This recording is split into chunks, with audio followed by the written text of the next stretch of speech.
Morning students, आप पढ़ रहे हैं सामाजिक विज्ञान विषय क्लास 10 अध्याय 4 विश्व का इतिहास। पिछली क्लासेस में जो है हमने जर्मनी के एकीकरण को कंप्लीट कर चुके थे हम, और आगे जो हमारा रहता है टॉपिक वह रहता है इटली का एकीकरण।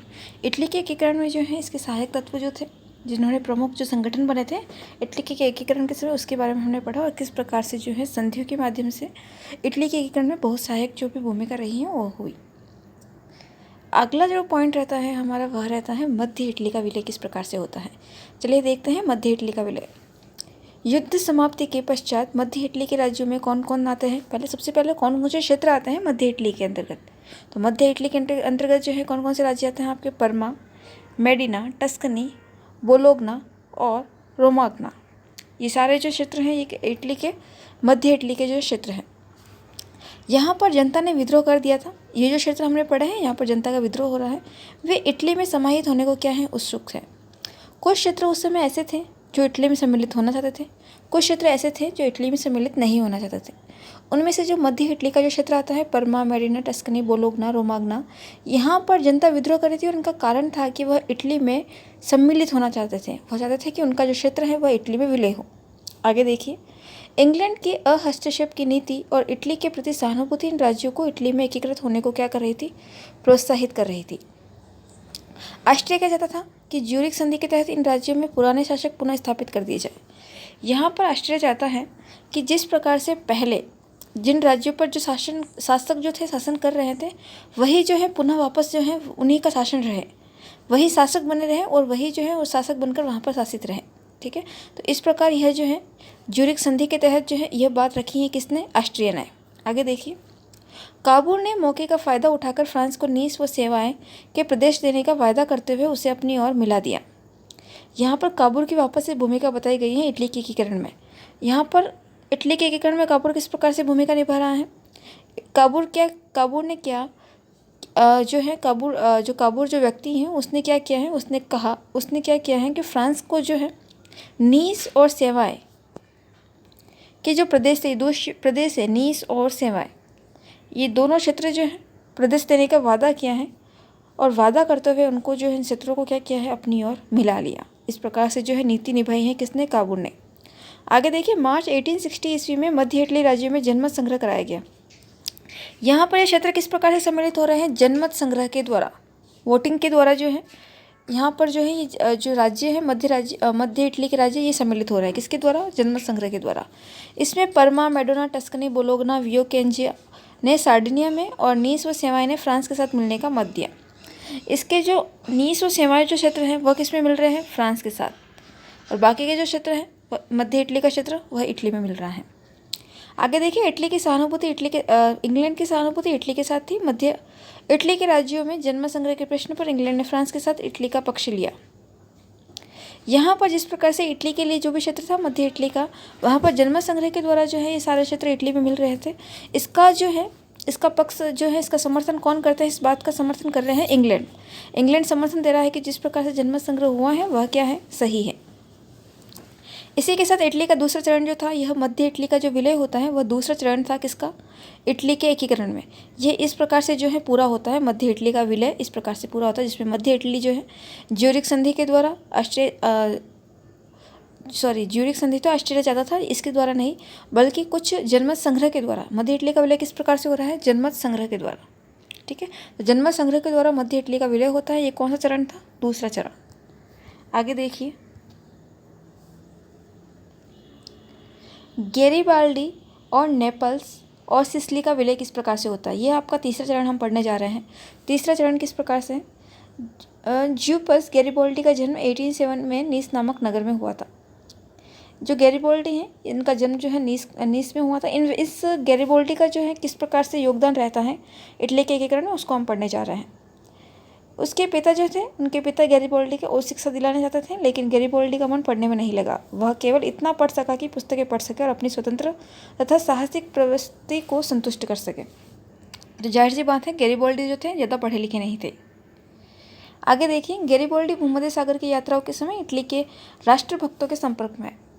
जो भी राष्ट्र के प्रति जो इटली का जिस प्रकार से हमारे भारत में किस प्रकार से क्रांतिकारियों के देश के प्रति अपनी भावना होती है, देश को स्वतंत्र करवाने की, देश के प्रति जो भावना होती है, तो इटली भी जो है उन लोगों का देश था।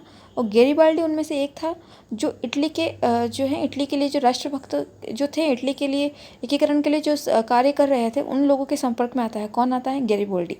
आगे देखिए, वह मेजिनी की युवा इटली का सदस्य भी बन गया।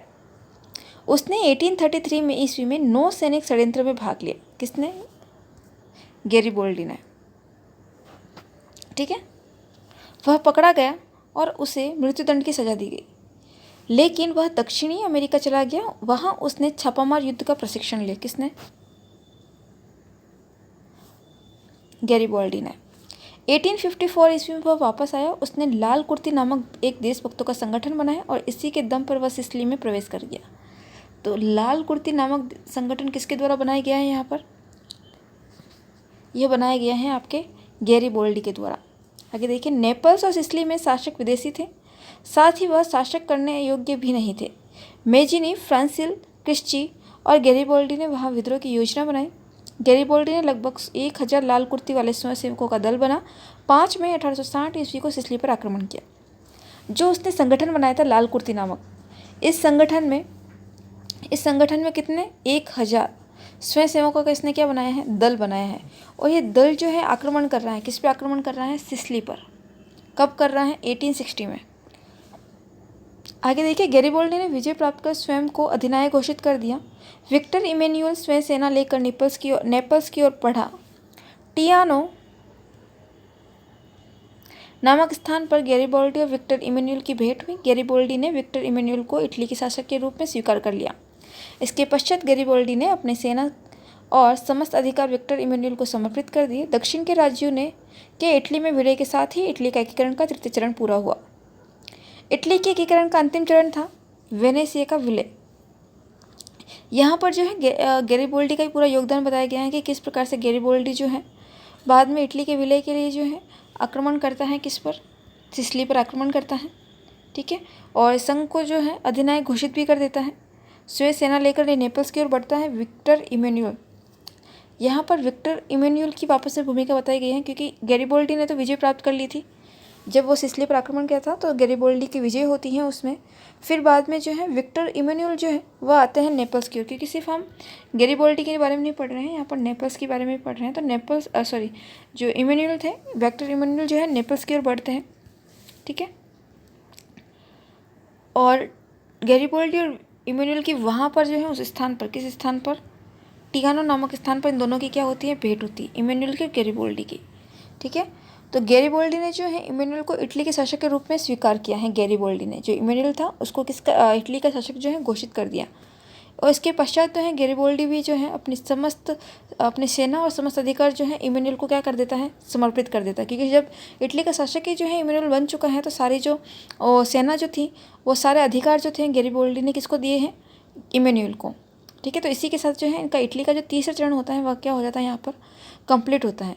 तो इसमें कौन से राज्य विलय होते हैं? इटली के दक्षिणी राज्य। ठीक है, सेकंड चरण में इसके मध्य इटली का भाग होता है। इसके एकीकरण के अंतर्गत मध्य इटली का भाग आता है, जिसमें जनमत संग्रह के द्वारा होता है। दक्षिण राज्य में गैरिबाल्डी के द्वारा युद्ध होता है, सिसिली पर युद्ध किया जाता है। और इसके बाद में जो है गैरिबाल्डी इमैनुअल के साथ में भेंट होती है, इमैनुअल को शासक घोषित कर दिया जाता है और दक्षिण के राज्य जो थे इटली में विलय हो जाते हैं। अब है आपका इटली का एकीकरण का जो अंतिम चरण होता है, उसमें कौन शामिल होता है? वेनेशिया। वेनेशिया किस प्रकार से शामिल होता है? देखिए, 1866 ईस्वी में प्रस्सा और ऑस्ट्रिया के मध्य हुए युद्ध में इटली ने ऑस्ट्रिया के विरुद्ध प्रस्सा को सैनिक सहायता दी। 3 जुलाई 1866 ईस्वी को प्रस्सा ने ऑस्ट्रेलिया को पराजित किया। यहाँ पर प्रस्सा और ऑस्ट्रिया के मध्य क्या हो रहा है? युद्ध हो रहा है। इसके बाद में संधि होती है, जिसमें इटली को क्या दे दिया जाता है? वेनेशिया। एक संधि के माध्यम से जो है वेनेशिया किसके पास में आ जाता है? वेनेशिया क्षेत्र इटली के पास में आ जाता है। अगला जो रहता है आपका रोम का विलय। रोम के बिना इटली की स्थिति उसी प्रकार थी जैसे हृदय के बिना शरीर। अब इटली में किसका विलय होने जा रहा है? रोम का। किस प्रकार से होता है रोम का विलय? कहीं पर जनमत संग्रह के द्वारा, कहीं पर युद्ध के द्वारा, कहीं पर संधि के द्वारा। इसी प्रकार से अब हम यहाँ देख रहे हैं कि रोम में जो है किस प्रकार से रोम का विलय हो रहा है। देखिए, रोम पोप के अधीन था। किसके अधीन था? पोप के अधीन। फ्रांस की सेनाएं पोप की सुरक्षा के लिए मौजूद थी। इटली का रोम पर अधिकार का सपना तब पूर्ण हुआ जब अंतर्राष्ट्रीय परिस्थितियां फ्रांस के विपरीत साबित हुई। 1870 ईस्वी में प्रसा और फ्रांस के मध्य क्या होता है? युद्ध होता है। यहाँ पर पोप रोम जो क्षेत्र है, जो देश है रोम, उस पर किसका अधिकार है? पोप का। और इनकी सुरक्षा भी कौन कर रही है? फ्रांस क्षेत्र जो है इनकी सुरक्षा कर रही है। ठीक है, तब इस ऐसी स्थिति में क्या हो रहा है? 1870 में युद्ध होता है किनके मध्य? प्रसा और फ्रांस के मध्य। फ्रांस क्यों इसमें भाग ले रहा है? क्योंकि फ्रांस जो है रोम की रक्षा के लिए खड़ा है, उनकी सेना लेकर खड़ा है फ्रांस। इसमें फ्रांस और प्रसा के विरुद्ध सारी ताकत झोंकनी पड़ी और रोम से उसने सेना बुला ली। इसके बावजूद भी उसकी क्या होती है? यहाँ पर हार का सामना करना पड़ता है। किसको? फ्रांस को। इस मौके का फ़ायदा उठाता है कौन? इटली। और उसने क्या कर लिया? रोम पर अधिकार कर लिया। ठीक है, दोनों फ्रांस और प्रसा के मध्य युद्ध हो रहा है और उस युद्ध का फ़ायदा कौन उठा रहा है? बीच में इटली उठा रहा है। और इटली जो है इसके मध्य इटली जो है इस मौके का फ़ायदा उठाकर क्या करता है? रोम पर अधिकार कर लेता है। फिर यहाँ पर क्या कराया जा रहा है? यहाँ पर जनमत संग्रह। रोम के में भी क्या करवाया जा रहा है? जनमत संग्रह। हमने मध्य इटली में भी क्या करवाया था? जनमत संग्रह। ये याद रखना है आपको। कहाँ पर किस क्षेत्र का विलय किस प्रकार से हो रहा है वह हमको पता होना चाहिए। तो यहाँ पर रोम का विलय जो है किस प्रकार से हो रहा है? जनमत संग्रह के द्वारा। आगे देखिए, जिसमें जनमत इटली के पक्ष में गया। अब जब जनमत संग्रह करवाया गया तो जनमत संग्रह जो है जनता ने किसका समर्थन किया है? यहाँ पर इटली का। सभी किसके पक्ष में गई है? इटली के पक्ष में। आगे देखिए, रोम को संयुक्त इटली की राजधानी बनाया गया। 12 जून 1871 ईस्वी को विक्टर इमैनुअल ने संयुक्त इटली की संसद का उद्घाटन करते हुए कहा कि जिस कार्य के लिए हमने अपना जीवन भेंट चढ़ाया था वह आज पूरा हो गया। क्योंकि उन्होंने जो है पूरी अपनी शक्ति इटली के एकीकरण में जो है झोंकी है। ठीक है, इसने राष्ट्रीय एकता स्थापित हो गई है। अब हमें अपने देश को सुखी व संपन्न बनाया है। हम रोम में हैं और रोम में ही रहेंगे। रोम की प्राप्ति के साथ ही इटली के एक भौगोलिक अभिव्यक्ति नहीं रहा, अपितु एक स्वतंत्र संप्रभु राष्ट्र बन जाता है। जिस प्रकार से रोम शामिल होता है उसी प्रकार से जो है इटली का एकीकरण वहाँ पर ही कंप्लीट हो जाता है। वास्तव में इटली का एकीकरण असंख्य देशभक्तों के बलिदान, मेजिनी के नैतिक बल, गैरिबोल्डी की तलवार, काबूल की कूटनीति, विक्टर इमैनुअल की समझदारी से जो है इनका एकीकरण होता है। इतने सारे व्यक्तियों का, इतने सारे क्रांतिकारी जिस प्रकार से भारत में होते हैं उसी प्रकार से यहाँ पर इटली के देशभक्त थे जिन्होंने इटली के एकीकरण में महत्वपूर्ण भूमिका निभाई। मेजिनी जिसने नैतिक बल अपनाया, गैरिबोल्डी जिसने तलवार अपनाई, क्योंकि गैरिबोल्डी ने युद्ध किया था। किस पर युद्ध किया था? सिसिली पर। काबूल की कूटनीति थी। काबूल ने कूटनीति से अपनी पॉलिटी जो होती है, काबूल के पॉलिटी के माध्यम से जो है इस एकीकरण में सहयोग दिया। और इमैनुअल ने समझदारी से जो है इटली के एकीकरण में अपनी भूमिका निभाई। इस प्रकार से यहाँ पर इटली का एकीकरण कंप्लीट होता है। आज ये चैप्टर आपका कंप्लीट हो जाता है। आपको इस चैप्टर के क्वेश्चन आंसर करना है। ठीक है, आज के लिए इतना ही। Thank you.